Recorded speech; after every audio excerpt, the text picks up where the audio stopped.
So, here's a deep tension that I always hear debated. What you need is a candidate that's exciting, and often that's said as a candidate for who's pretty far left. You need a candidate to get people out to the polls. But if it's true that we're getting 70%, or we're getting a record-setting number of people in the midterms, do you really need the super-duper exciting candidate? Or is Trump so exciting, just nominate someone sensible and plausible? Kyle, you've given your life to this question.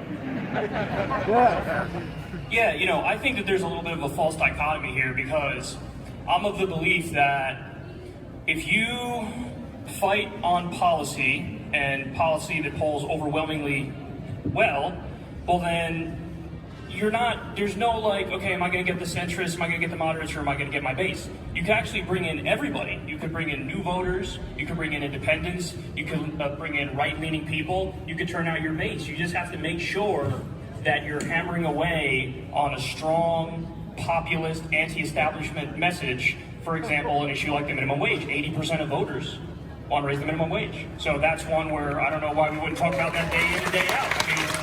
I mean, make the Republicans argue the opposite. Put them in that position where they have to argue the opposite position. Also, you know, legalizing marijuana. 62% of the country wants to do that. And I could sit here and ring off like 8 different policies, but I won't put you through that. But the bottom line is, I think there's a little bit of a false dichotomy, because if we stick to the bread and butter issues and we hammer home, I think the tides will turn in our direction. Well, the false dichotomy, yes, you're right. Those are two issues, and a wealth tax is also enormously popular. So that's not what the candidates will be debating about. They'll be debating about their differences, and they differ on the Medicare question. And that's where you have one set of opinions, and maybe James Carville has another set of opinions, and he wants the debate to go a different way. You tell me, James. Well, look, I think about listening to this, and everybody says, you know, it's all about inciting the base. It's all about getting the base out. And so every time you go on television, well, it's all about the base, Jack. And if they get their people out, or we get our people out. And so the Democrats had a terribly disappointing 2016. So people like got together and said, hey, I got a great idea. Let's go around the country and recruit really talented, diverse, a lot of women, a lot of different people that all have real backgrounds, CIA agents, business people, military people, and let's talk about things that matter to people. And so, we're talking about the minimum wage, we're talking about how you expand health care, we're talking about this. Holy shit, it's the highest turnout since women were granted the right to vote, and it's the biggest margin that we ever won by.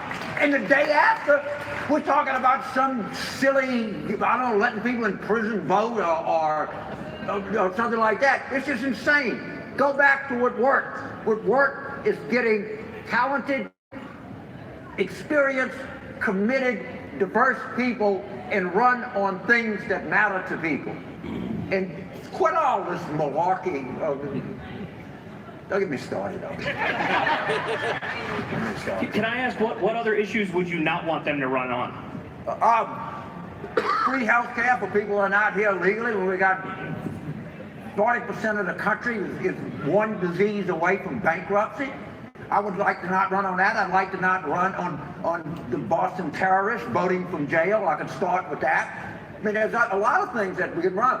But we know the formula. We know what works. We just have a real-time experiment. And if you want to shuttle that and go somewhere else, then okay, I just disagree with that profoundly. Okay, but are they running on letting the Boston bombing terrorists in jail? What happened was it's a CNN town hall. Someone asked this question out of left field, yeah, you know, and maybe Kamala said, yeah. When the people he killed come back and vote, then he'll vote. Until then, he's not going to vote. Okay, so that's a good answer. Kamala Harris didn't give it. What then? I mean, you guys are political consultants. Is the answer, don't put forward a candidate who would possibly not say what you just said, or just talk about other things afterwards? If you run for president, you have to have some political skill. I'm sorry, it's not too much to ask of a presidential campaign to pivot from a question like that to a real answer. And if there's one moral imperative in 2020.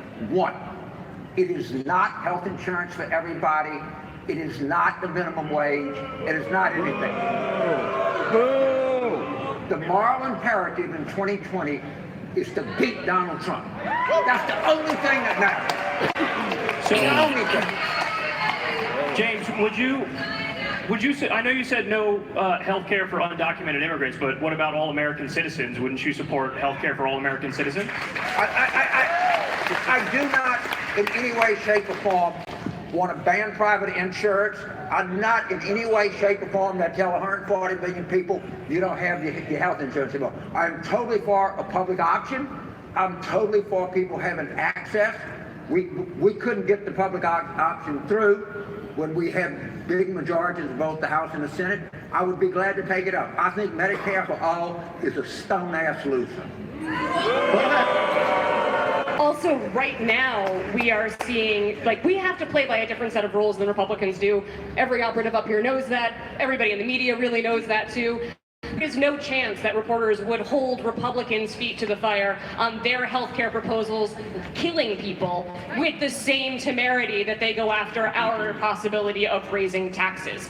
Those two things happen in completely different. I mean, we're hearing from the media from the very beginning that there is a choice between choosing somebody whose policies excite us and choosing somebody who can beat Donald Trump.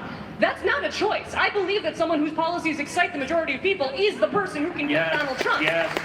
But we have been set up from the very beginning that this is the conversation in the Democratic Party, and it's only the conversation in the Democratic Party when we get on stages like this.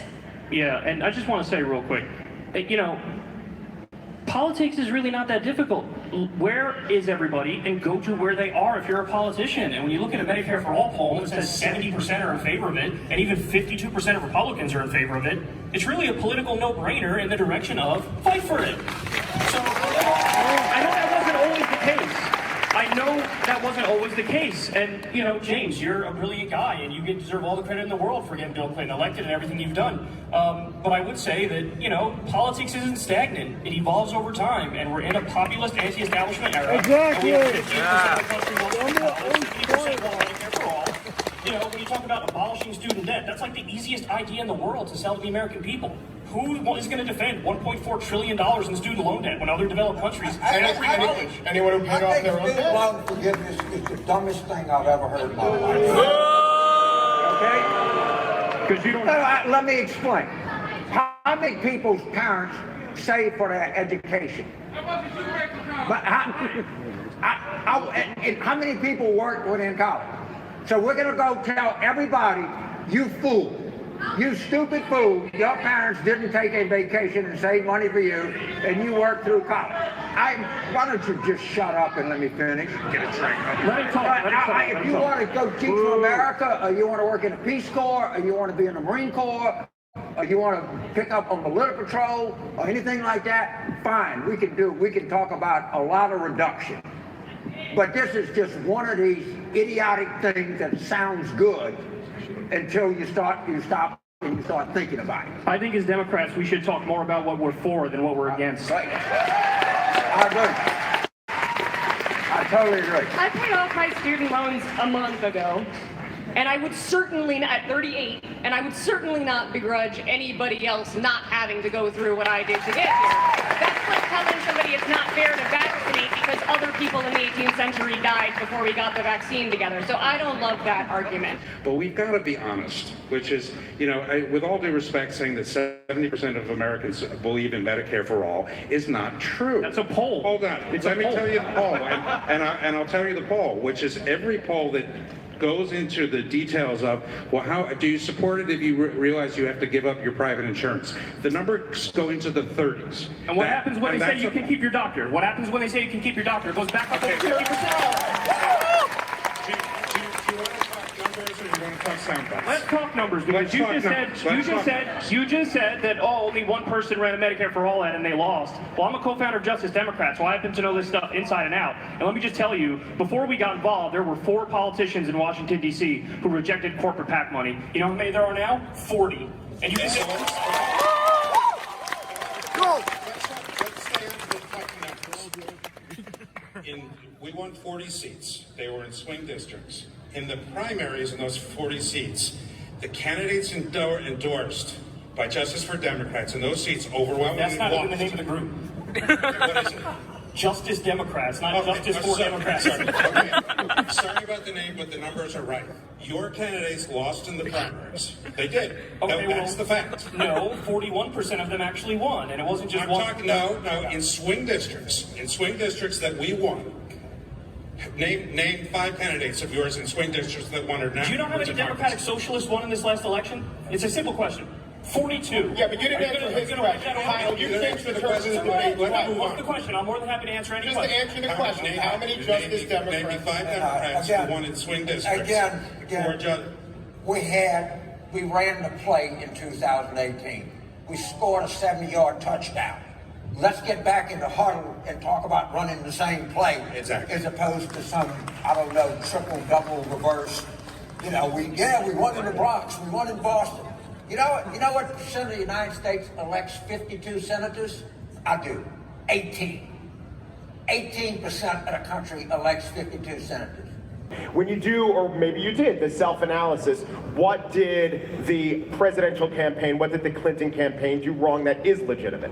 I think I'd point to Jen Palmieri's book that she wrote, Dear Madam President, where she admits that the campaign was caught really flat-footed on exactly how big an issue gender was going to be. Running the first woman president seemed like it was Hillary Clinton. She was the most qualified candidate ever. She was like the pillar of the establishment. Like, it couldn't be safer than Hillary Clinton.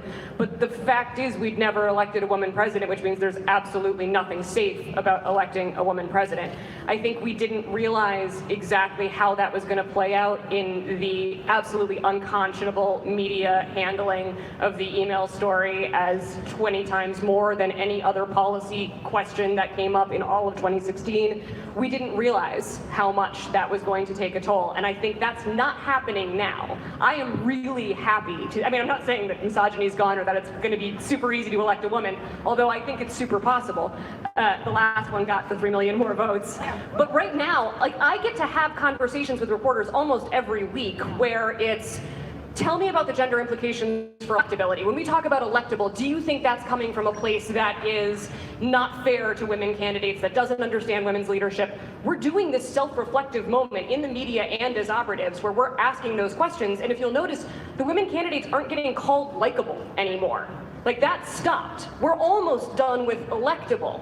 Next, we'll move on to authentic, and eventually we'll just see women as people, just like everyone else. Yeah. But it is getting better. But I mean, she also just didn't campaign in the Rust Belt, and she wasn't like hammering home. Like, one of the main reasons why Trump won. And just to be clear up front, he's a liar. He's as big of a liar as you could possibly get. But the dude went to the Rust Belt and he kept doing these rallies where he was talking about, like, I'm going to bring the jobs back. It's going to be so tremendous. We're going to have so many jobs. It's going to be unbelievable. And, that's a message that sells in the Rust Belt. You think really, the that's geographic location of his rallies was more important than misogyny in his win? I think that I think that if she did rallies in the Rust Belt and argued against the outsourcing, then yes, I think she could have won, because she only lost by 60,000 votes in the Rust Belt. All right, Do you know how many votes she lost by? I am very confused. I'm confused. Can I make a point of order? So Joe and I are pointing out 2018 as being the right thing. As you point out, when you look, there were any number of women of color, of every diversity. It seems to me the Democrats did a pretty good job in 2018 bringing women into the party, helping them, electing them, women of every background. Why don't we just continue to do that? And by the way, on Hillary Clinton's thing, I will tell you this. It's a good point. What's the relationship of Jill Stein and the Russians?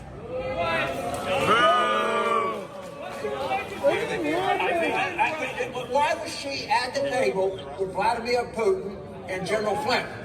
Maybe she just wanted to do sightsee.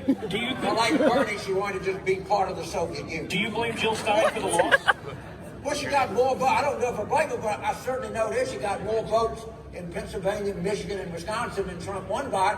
And I wouldn't want to be around anybody that had anything to do with Vladimir Putin. I think he's one of the most horrific people in the world. And why that woman was sitting at that table, I'd give anything to know. You probably know her, so you can find out.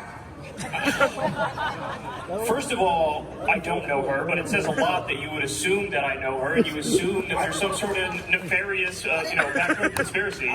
But second of all, I agree with what you said about electing more women and women of color, and it just so happens to be the case that every Justice Democrat who got elected in the last election was a woman.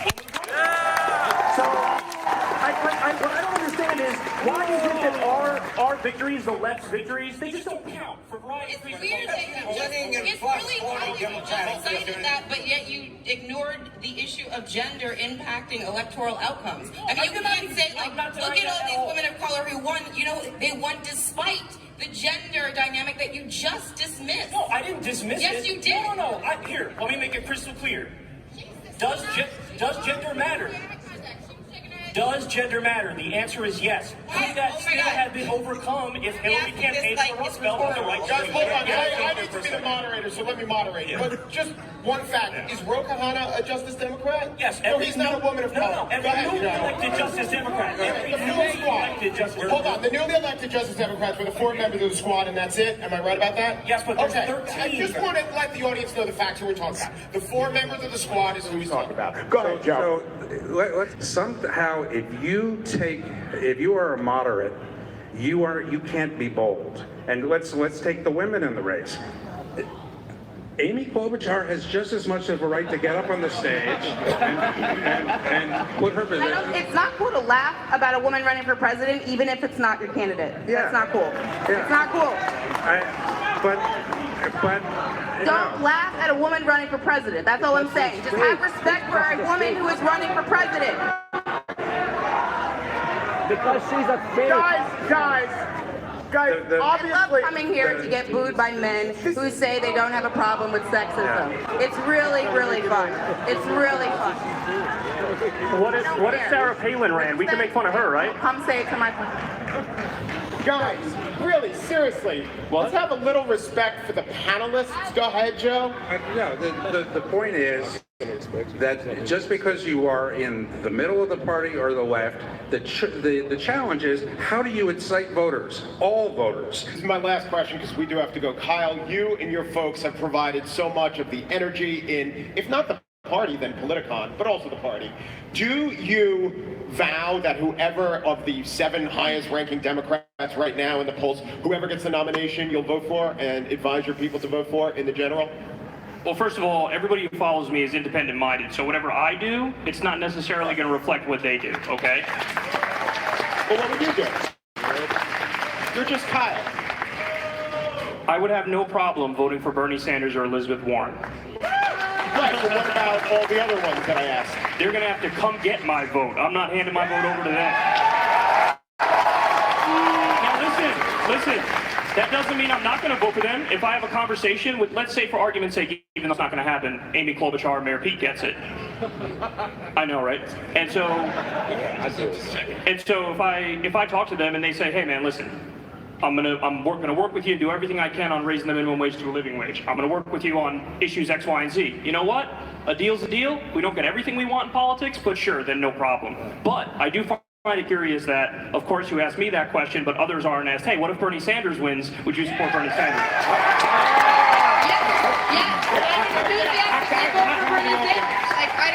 I can't be any clearer. If Senators have a nominee, I'm going to send them a max check. Okay? I don't care. There's one moral imperative. It's not agreeing with me on everything. It's beating Trump. And if that's the person we got to beat Trump, then that's who we're going to go with. But they don't have to. Go ahead. Joe, you could put a button on this whole discussion. No, listen. This is the problem, which is, we've got this purity test that people who, go for a candidate that I might support, they're not really progressive, so we can't vote for them. But when the question gets turned to, will you vote for the person on the ballot, the only person on the ballot who has a chance of defeating Donald Trump in 2020, the answer is, you got to come get my vote. I'm sorry, I'll vote for Bernie Sanders, I'll vote for Andrew Yang, I'll vote for Amy Klobuchar. I don't know about Tulsi Gabbard, but I'll vote for See? That's my point.